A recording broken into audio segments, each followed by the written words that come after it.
नमस्कार मंडळी। तर आता चालू आहे कडक उन्हाळा आणि मे महिन्याचे दिवस असले की खूप कडक उन्हाळा असतो। तर तुम्हाला मी आजचं वातावरण दाखवते।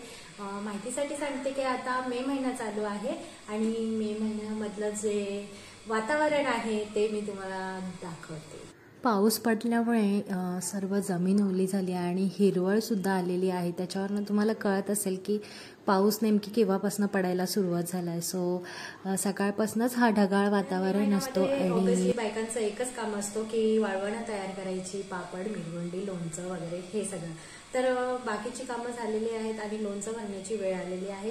तर लोणचं भरायला घेतलेलं आहे आणि बाहेर क्लायमेट इतकं खतरनाक आहे की कळतच नाहीये जून चालू आहे की मे महिना चालू आहे।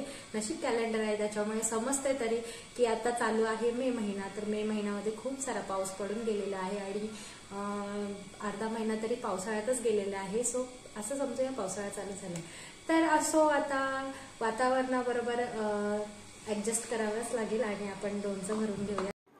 तर इथे मी मोहरीची डाळ घेतलेली आहे आणि भाजून घेतली आहे आणि थोडीशी मोहरीची डाळ ही मिक्सरला फिरवली आहे, अगदी थोडंसं क्रश केलं आहे आणि हा मसाला बनवला आहे ज्यात मी लवंग, मिरी आणि आपल्या मेथीचे दाणे टाकलेले आहेत। ते भाजून मस्त त्याची पूड करून घेतलेली आहे आणि इथे तेल तापायला ठेवलेलं आहे। अंदाजाप्रमाणे तुम्ही तेल घ्यायचं आणि तो तापायचा आहे, थोडं बाहेर काढून घ्यायचं आहे आणि मग थोडंसं निवळत आलं की त्याच्यामध्ये हिंग आणि आपण तयार केलेला मसाला आणि आपली नॉर्मल मसाला जो घरगुती असेल किंवा तुम्हाला मिरची पूड टाकायची असेल तर ती सुद्धा तुम्ही टाकून आणि छान असं ढवळून घ्यायचं आहे खाली काढून। आणि मग तेलामध्ये हे सगळं पदार्थ टाकायचं कारण असं आहे की जेणेकरून जळणार नाही मसाले आणि व्यवस्थित भाजले जातील, कारण की त्याचा कच्चेपणा जो आहे ते निघून जाईल। आणि मीठ ऑलरेडी आपण त्या हळद आणि मीठ फोडांना टाकलेलं होतं, त्याच्यामुळे त्याच अंदाजानुसार तेलामध्ये सुद्धा मीठ टाकायचं आहे। मोठं मीठ टाकायचं असेल तर मोठं टाका, मी क्रश करून टाकलेलं आहे, मोठंच मीठ आहे पण क्रश केलंय।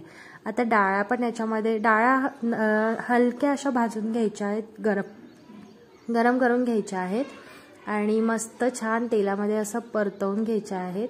तेल अगदीच म्हणजे तापलेलं नको आहे आणि अगदीच कोमट नको आहे, मीडियममध्ये तेल हवं आहे जेणेकरून आपले मसाले त्याच्यामध्ये छान फ्राय होऊन आणि कच्चेपणा निघून जाईल। सो आता माझं झालंय सगळं आणि थोडं तेल थंड करून ठेवायचं आहे, अगदीच पूर्ण तेल थंड झाल्यानंतर ते मिक्स करायचं आहे। तर मी तेल पूर्ण थंड करून घेतलेलं आहे आणि त्यानंतर मग आपण जे कापा केले होता आंब्याच्या त्याच्यामध्ये मिक्स करून घ्यायचं आहे।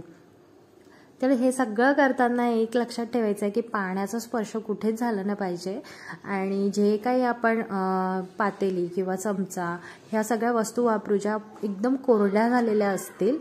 सो मी सुद्धा तेच नियम फॉलो केले म्हणजे लोणचं आपलं एकदम लॉंग टाईमपर्यंत टिकून राहतो।